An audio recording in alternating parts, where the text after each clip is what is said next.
महीने बाद हो जाएंगे। ठीक है। अच्छा सलमान आबिद साहब, जैसे कि खालिद फारूकी ने बात की, बिल्कुल ठीक बात की कि इमरान खान की इस बात से ये लगता है कि वो उन्होंने इस बात को तस्लीम कर लिया कि इलेक्शन तो होने ही 10 महीने के बाद है। तो आपको क्या लगता है इस लॉन्ग मार्च का मकसद फिर क्या है? आपने बोला कि लॉन्ग मार्च इस्लामाबाद जाके खत्म नहीं होगा, लॉन्ग मार्च 10 महीने तक चलता रहेगा जब तक इलेक्शन की कॉल नहीं दे दी जाती। इसका क्या मतलब है कि आप तो थक गए हैं, हुकूमत के प्रेशर में आ गए हैं? बड़ा सादा सा जवाब है कि जब तक इंतखाबात नहीं होंगे वो अपनी तहरीक को जारी रखेंगे। अगर आप 4 महीने के बाद इंतखाबात नहीं कराएंगे, 6 महीने तक नहीं कराएंगे, 8 महीने तक नहीं कराएंगे, 10 महीने तक नहीं कराएंगे, तो इसका मतलब है मैं अपनी तहरीक जारी करूंगा, मैं तो घर नहीं बैठूंगा। 10 महीने बाद होने हैं तो उस तहरीक का क्या फायदा? मेरा मतलब पहली बात तो सुन लेना, मतलब ये कि वो ग्राउंड के अंदर रहेंगे, वो उसका मुकाबला करेंगे। ठीक। अभी वजाहत साहब ने कहा जी कि इंतखाबात तय करते हैं। अब क्योंकि ज़िमनी इंतखाबात को तो ये इंतखाबात मानते नहीं है, ठीक है ना, ना ये जुलाई के इंतखाबात को इंतखाबात मानते हैं, ना ये अक्टूबर के इंतखाबात को इंतखाबात मानते हैं, क्योंकि वो इंतखाबात थोड़ी थे।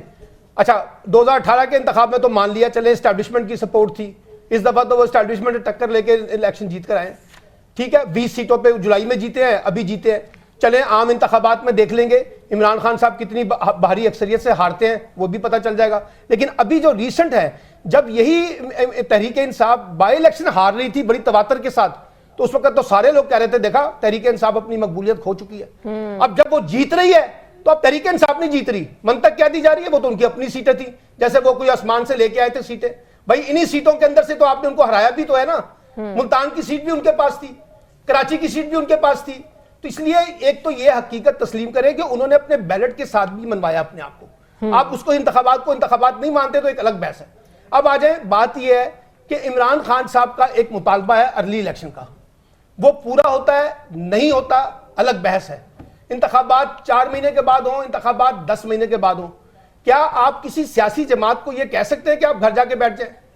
भाई अगर इमरान खान अर्ली इलेक्शन का मुतालबा कर रहा है तो ये जो मौलाना फजलुर रहमान साहब जब 2018 के इंतखाबात के बाद असम्बलियां तोड़कर फौरी तौर पर नए इंतखाबात का मुतालबा कर रहे थे, उस वक्त हमें कोई मसला नहीं था, क्योंकि वो कॉन्स्टिट्यूशनल था ना सारा का सारा। फिर जिस वक्त बिलावल साहब कराची से लेके चले लॉन्ग मार्च, ये कह के कि इमरान खान साहब इस्तीफा दो और नए इंतखाबात कराओ, उस वक्त भी हमें कोई तकलीफ नहीं हुई।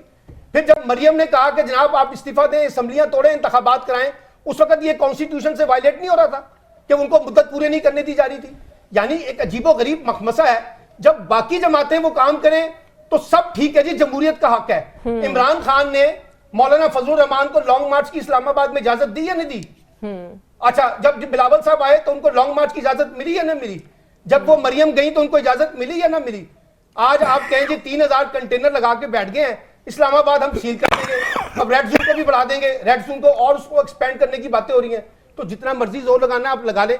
फिर कहते हैं कि इमरान खान की रैली नाकाम हो गई है। ओ भाई रैली नाकाम हो गई है तो दिखाएं इसको लाइव कवरेज के ऊपर, लोगों को पता चले कि इमरान खान नाकाम हो गया है। 500 लोग हैं उसके पास, हजारों की तादाद में लोग ही नहीं है निकले, फिर कहते हैं जी इमरान खान नाकाम हो गया है। अच्छा जी नाकाम हो गया तो फिर उसको शो करें, लोगों को पता चले। आपने सब चीजों पर बैन लगाया हुआ है, फिर आप कहते हैं जी वो तो सोशल मीडिया की मदद से अपनी कैंपेन चला रहा है ना। ठीक। तो इसलिए ये याद रखें कि इमरान खान इस वक्त मैदान के अंदर खड़ा हुआ है, वो लंदन में जाके नहीं बैठ गया, 8 हफ्ते की दवाई लेने नहीं गया वो। ठीक है, आपका बाकी बातें भी ना देखें, वो काम